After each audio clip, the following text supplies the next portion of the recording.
As I said yesterday, this is the field. Field where the light has to come. With so many lights, the field has to be enlightened. And this field, which is enlightened, is enriched by nature too. And when you were singing, I felt the clouds were catching the notes, weaving them within themselves, and when it would rain, the rain will sing the song again, as if the valleys were resounding, so beautifully. And the echo was very gentle and filling the whole atmosphere. Perhaps you are not aware of the subtlety of the divine, how much it is anxious to work it out. But our trumpets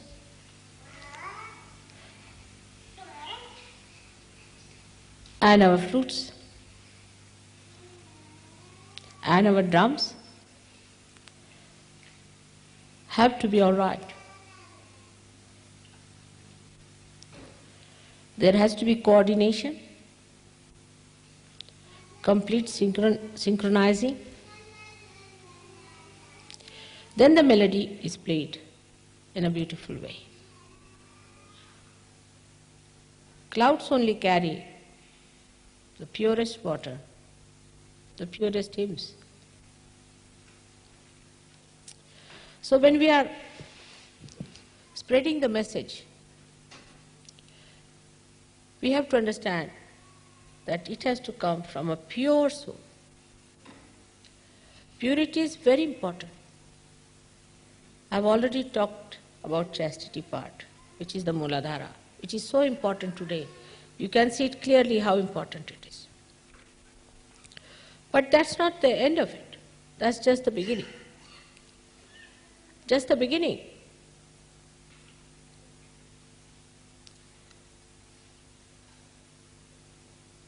But what we have to see is something very innate, built within us. And today, as we are sitting in the heart of hearts, that is Sheffield, where the steel is made, in the heart, the steel, sometimes you need a part of steel also in the heart.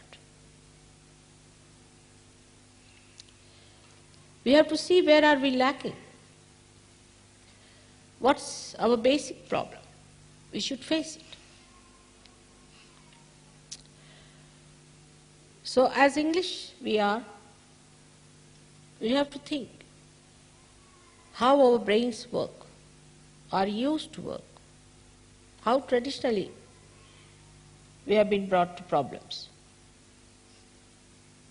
When we see around, how we are accepted some things which were very absurd and nonsensical, say in America or in France and other places, as if we have no personality of our own. What did we give to others?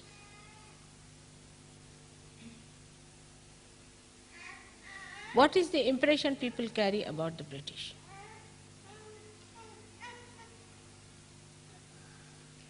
Hippies? Or what you call these days modern the punks?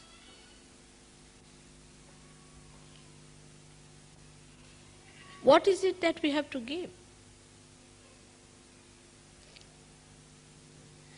Is an honorable image,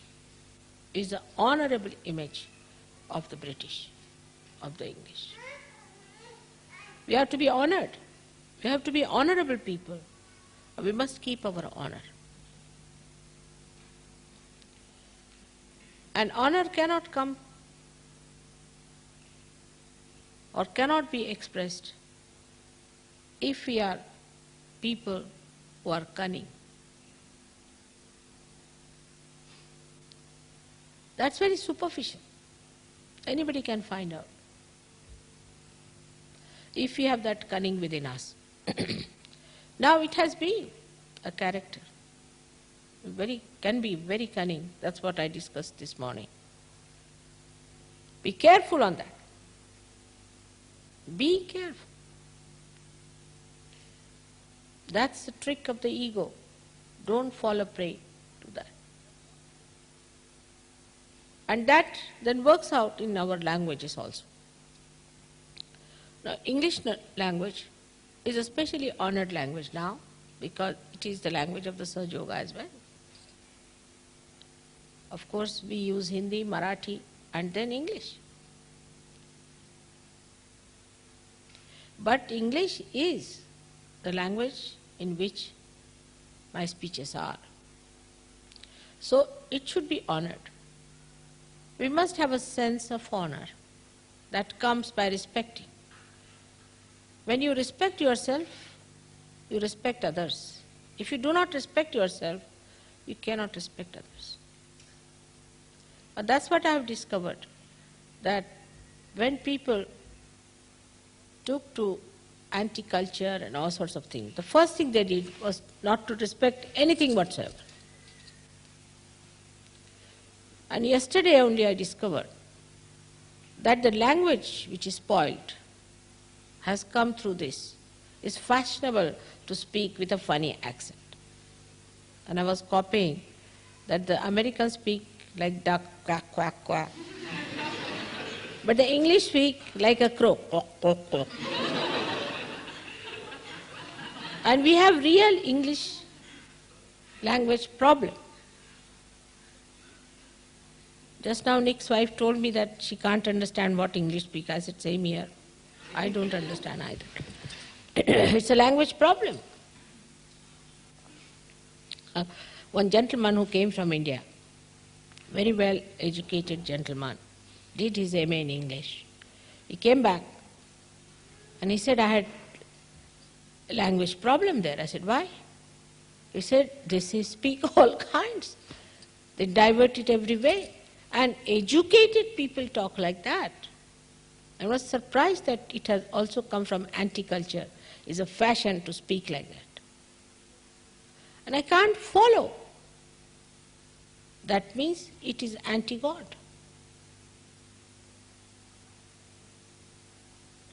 So you must respect your language. You might be acquiring it from hippie stage, or you might be getting it, say, even from Cambridge, or from Oxford, or from public schools. Whatever it is, whatever may be the source, either it is aggression on the language or no respect to the language. So in language, in speaking the language, try to speak straightforward English language. Because we are international people. We are not English anymore. We are grown to be global people now. We have a global personality. And as global people, we have to speak a language which everybody can understand. We cannot speak cockneyed language. I mean, in India also we have lots of cockneyed. But Sahaja Yogis don't speak that language.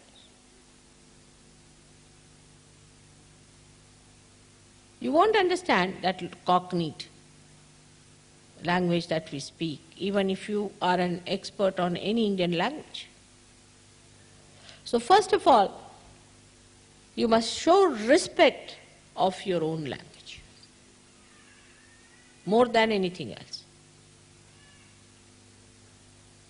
If you cannot respect your country, your language, your literature, your sublime things that are here, your buildings, how can you respect anything else? This is your soil, which is not to be aggressed this way. That doesn't mean we become nationalist. I did not mean that. But to grow out as a tree, you have to know your soil, and you have to respect and be honorable. Where is that English honor which I used to hear about? Is lost in the thin air somewhere. An honorable person will not keep back taxes, will not ill-treat his wife, will not ill-treat her husband, will not talk rudely to them, would be respectable, will respect the children. First thing is that he respects everybody's freedom. If he is mean, then he is not honorable. If he is not generous, then he is not honorable. If he disobeys the law, he is not honorable either. Why should we disobey the law? I just don't understand. Actually, English laws are meant for angels, I tell you. Horrible. But in that only the devils take advantage. Doesn't matter. Laws are very good, no doubt. But why should we break the laws unnecessarily? If it is necessary, all right. But for every small thing, if we start breaking the laws, then we start breaking the laws of the divine also. So we have to learn all these things. Let us be in an honorable way, accept things which are good, but not fashionable. Fashionable things, it is fashionable to be like this, it is fashionable to be like that. Now what I feel, that fashion only is accepted by people who have no personality at all. Tomorrow somebody starts saying that you put an empty tin of jam on your head. Supposing, if this is, you look taller or something like that. Maybe anything. But let the jam fall on your face. Any clownish nonsense, we accept so easily. It's all clownish. And clowns are the only ones who copy like this, because they have to amuse people by clowning. Are we to become clowns now?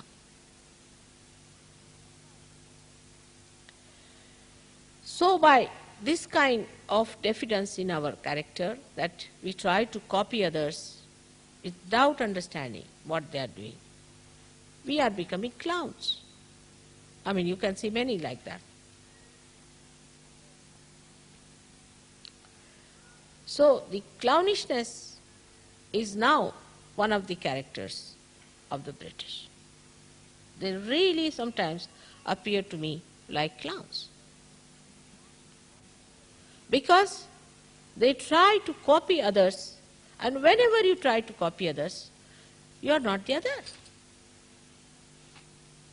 Like, say we try to copy, say for example, Americans. Very difficult. They are so childish and stupid. We can't do that good, you see. I have seen a film of some Americans. I hope there are no Americans sitting here.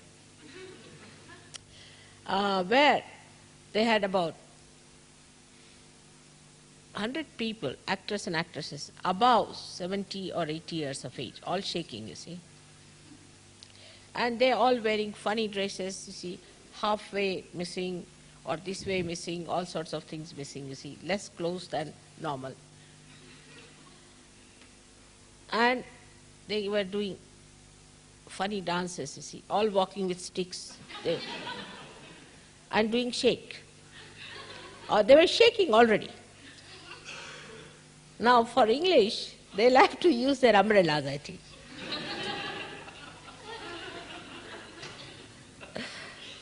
So they'll look clownish,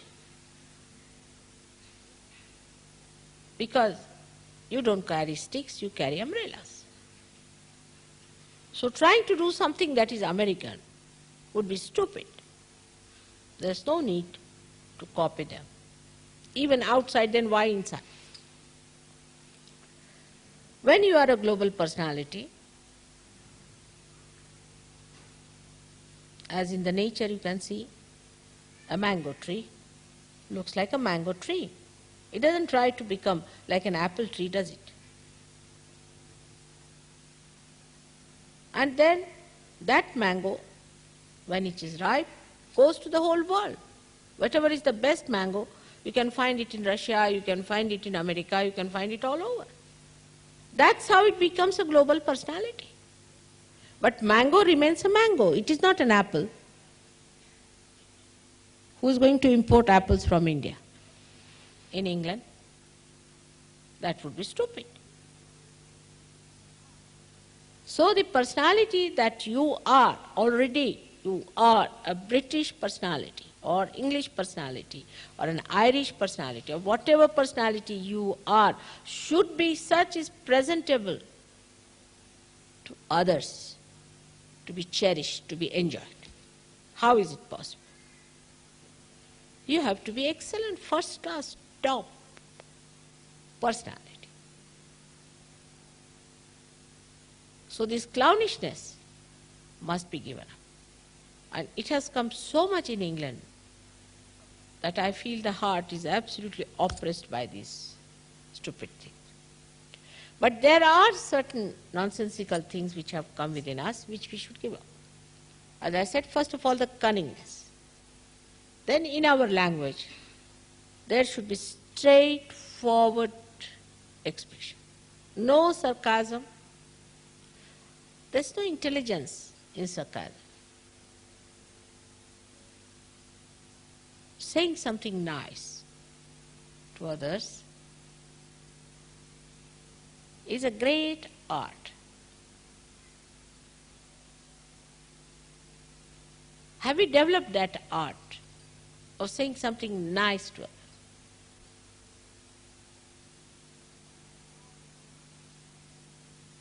This art is to be developed by such ways. How to say something sweet and nice to others. If you can develop the gentle method of saying nice things, then later on you will see you will be able to do nice things for others. Little things here and there. Like the little girl bringing beautiful pink flowers one after another. You are nice to me, no doubt, but to each other and to others who come to us.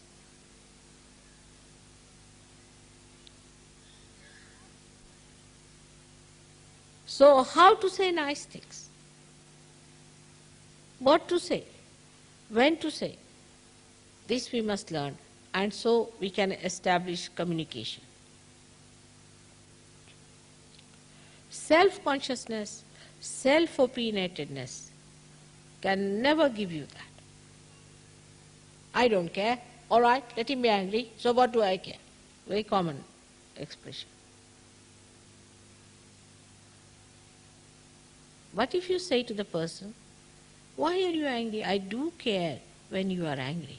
What's the problem? Can I not help you? There, finished. He'll say, what sort of an angel I'm meeting here? Like yesterday, the fellow was very aggressive. He asked me about heaven and hell and all that. I was least bothered. He was neutralized. You must learn. This is an art which one has to learn. Don't be proud of your harsh tongues and your hot tempers. Don't be proud. I am angry with him. So what? Is it a very good thing to be angry with others? I got very angry, you see, with very great pride they will tell me. I got very angry for that. Why?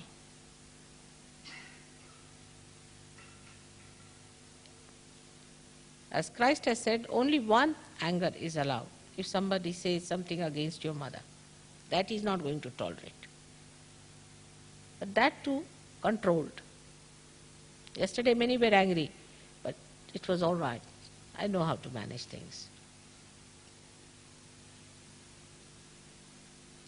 So we have to learn also to tell ourselves, let us not be so self-opinionated. We have to learn a lot. There is so much to be seen, so much to be learned, so much to be understood.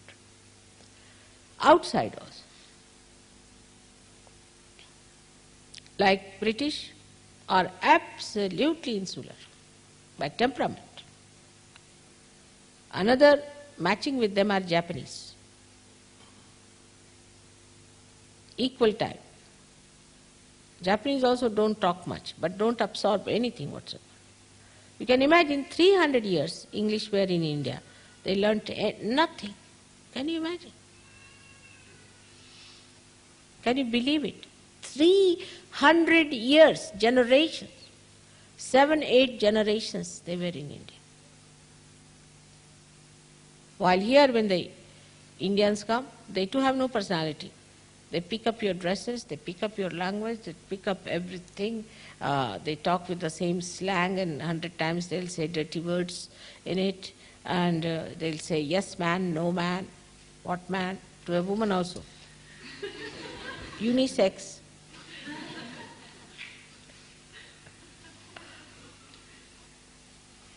They have too much absorption. They absorb everything while you don't absorb anything. So these are two extreme cases. So, as it is said in Sanskrit, that what is the difference between the swan and Hamsa and the crow? No, sorry, crow is black, so I'm sorry. Hamsa and what do you call that? Crane. Crane. What is the difference between a crane? Yes, it is crane, isn't it, Kevin? In the water? Crane. So what is the difference between the crane and this one? So when they have to discriminate between water and milk, then you can find out who is the crane and who is the swan. Nirakshira viveketu. Vivek is proper decision. So if you put water mixed with milk before a swan, the swan will just suck in the milk and the crane will suck the whole. He won't know. So that is what is, again we come to the same point, is discretion. That we have to develop. There are people, they are looking out for us, they are lost there. They are Sahajogis. I think they saw us, yeah, they saw me. So it is the discretion that we have to pick up all that is good, all that is nice from everywhere, which is such a lot, such a lot. Like, I would say, what's nice about British? Let's see.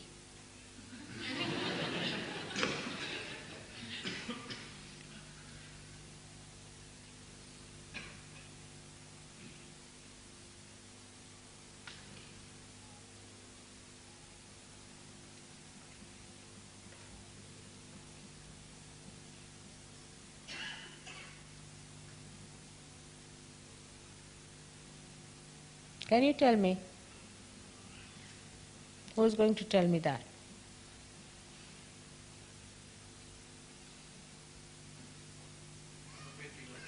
Huh?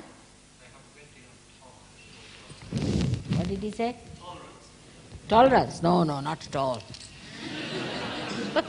It has to be a common quality, whether you are a Sahajogi or not. Tolerance is the least. That's something lacking.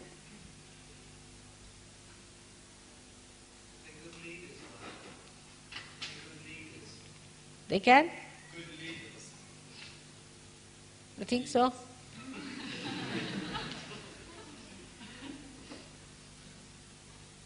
Fair play. Huh? Fair play. Play? Fair play. Fair play, I don't know now. That might have been. They were not very fair with Indians, were they? They were not very fair with Chinese. Never. Still go further.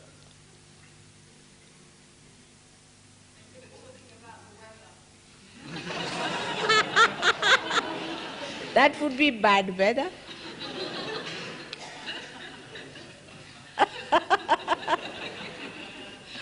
Yes, I mean superficiality, but that's not a good thing. Srimataji, they have very sharp minds. Very Sharp what? Sharp mind, Sharp mind. intelligence. You're near, but not there. Not so much. Americans are better. Huh? Subtle.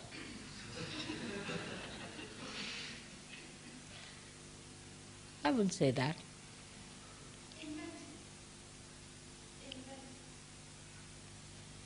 Not that, not so much. Seldom.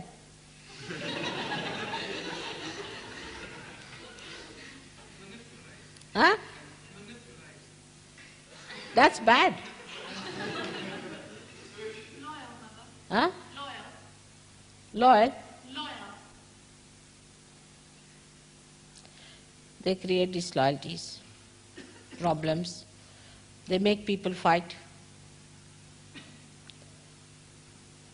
Once they find something good about it, they will stick onto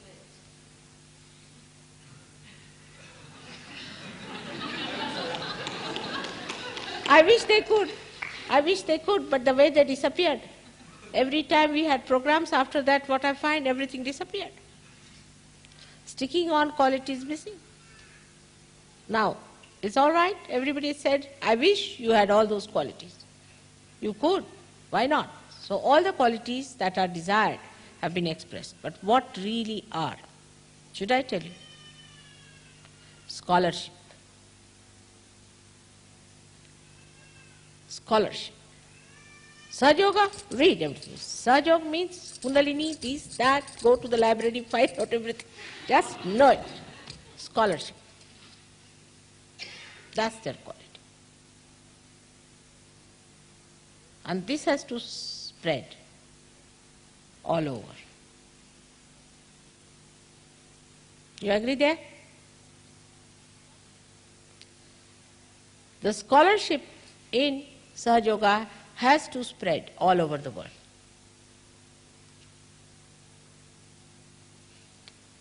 The women especially want to compete with me here. Very difficult. English women, not easy. Not all, but some. They should become scholars of Sahaja Yoga. I'm surprised people like Derek or people like Hester could not see the point. Scholarship is the thing, and that's why they are honored everywhere. They are scholars. And see now, heart becoming a scholar. That's the integration of the brain and the heart.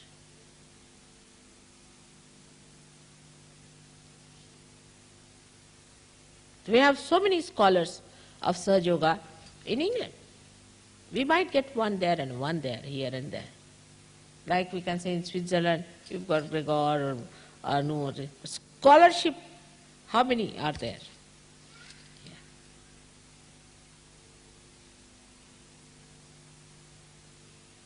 And very deep scholarship. And that is what you have to develop more. Especially the ladies have to learn a lot, is knowledge. To understand all the intricacies, all the delicacies, and to work it out in that scholarly way is the way you will really do greatest service to Sahaja Yoga.